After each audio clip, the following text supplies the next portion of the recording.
दोस्तों नमस्कार, मैं मनोज कुमार शर्मा एक बार फिर आपके बीच में। लेकिन ऐसी खबर को लेकर के जिस खबर की जो बानगी है अभी तक पीछा छोड़ने का नाम ही नहीं ले रही भाई। ये तेजस्वी सूर्या ने शुरू किया था और तेजस्वी सूर्या ने जो एक बिल में जो उंगली की, इस्लामोफोबिया के नाम से पूरा हैशटैग ट्विटर पर छा गया।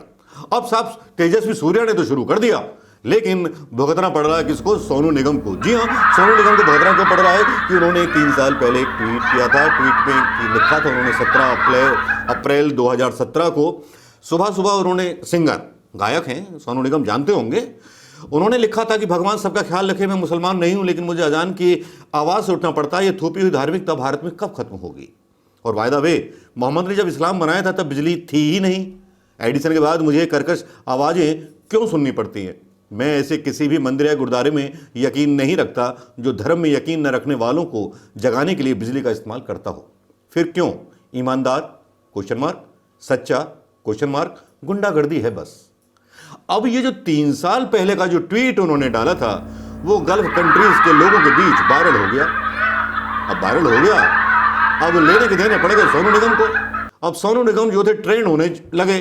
सोनू निगम से पूछा जाने लगा कि सोनू निगम तुम कहाँ हो? भाई सोनू निगम तो जहाँ हैं वहाँ हैं और उन्हें जवाब देना भी भारी पड़ेगा। लेकिन तेजस्वी सूर्या ने जो उंगली की थी वो सोनू निगम से होकर के इस्लामोफोबिया के हैशटैग में कन्वर्ट हो गई। Islamophobia in India. यूं तो वैसे हमारी मीडिया ने एक बड़ा अच्छा काम किया है कि चीन ने तो अकेला कोरोना दिया था, लेकिन हमारी जो मीडिया है, अंजनाओम कश्यप हैं, अर्नब हैं, रजत हैं, दुनिया भर के जितने भी महान बुद्धिजीवी जो मोदी जी की गाथाएं गाते रहते हैं, चारण पत्रकार हैं, उन्होंने कोरोना के साथ जोड़ दिया है जमात। है ना मजे की बात? वैसे बहुत बड़े बुद्धिजीवी हैं और सोनू निगम भी बड़े बुद्धिजीवी कहे जाते हैं। अब कहा यह जा रहा है कि वो दुबई में बंद है।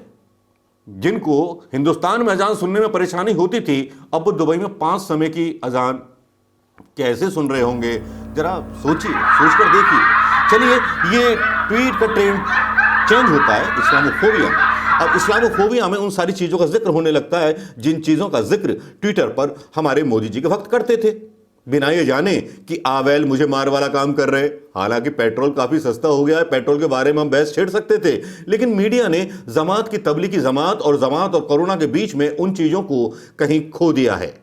क्योंकि सही बहसें अगर हिंदुस्तान के अंदर चल गईं और सही चीज अगर उस हिंदुस्तानी की समझ में आ गई जिसके दिमाग में मंदिर, गुड़, गोबर और मूत्र भर दिया गया है, तब मोदी जी की पॉलिटिक्स होगी कैसे? चलिए, खैर, इस्लामोफोबिया में उन चीज़ों का जिक्र होने लगा जो चीज़ें भक्तों ने डाली थी। जैसे कि सब्जियां बिक रही हैं तो उस पर गेरुए वस्त्र कि भैया हिंदू की सब्जी बिकेगी, मुसलमान की नहीं बिकेगी। मुसलमानों को पीटा जा रहा था, उनकी सब्जियों को बाहर निकाला जा रहा था, इस तरह की चीज़ें की जा रही थी।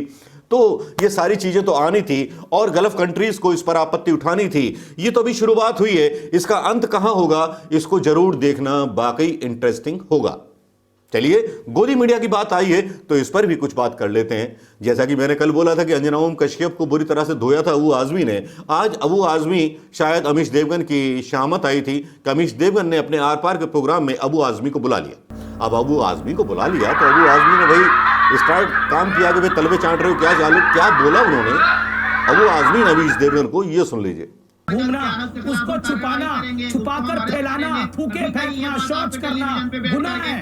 फैला है या नहीं फैला उसको की नौकरी में कुछ मिल जाए आपको आपके तलवे चाटने की वजह से, परंतु मुल्क के लिए नजर था कि वहां पर जो लोग अंदर थे उन्होंने 23 तारीख से 24 तारीख से कोशिश किया, जिस दिन से लॉकडाउन हुआ, कि हमें यहाँ से निकालिए। और मैं कई बार टीवी पे कह चुका हूँ, आप लोगों को आवाज सुनाई नहीं देती क्या? अभी आपने बोल दिया, अभी आपने तो बहुत कुछ बोल दिया। आपने है तो बात सुनना पड़ेगा। मैं तो बात सुनूंगा, लेकिन आप अगर आप हमको अभद्र भाषा का इस्तेमाल करेंगे तो जवाब तो मुझे देना पड़ेगा ना। अबू आजमी साहब से बात करना चाहिए। मौलाना साहब नहीं, मैं मौलाना साहब ही बोल रहा हूँ, लेकिन वो भगौड़े हैं तो उनको कैसे नहीं बोले? दिल्ली सुनिए, उन्होंने जो मैसेज दिया है वो दिल्ली, एक सेकेंड अबू आजमी, आपकी जानकारी के लिए दिल्ली पुलिस की क्राइम ब्रांच कह रही है कि 48 घंटे से मौलाना साहब के लीगल एक्सपर्ट्स के साथ भी संपर्क नहीं हो पा रहा है। मौलाना साहब प्रवचन दे रहे हैं, लेकिन वो खुद आए ना सामने। एक प्रोफेसर वाराणसी में मिला है, उसने जमातियों को छुपाया हुआ था, क्या करिएगा?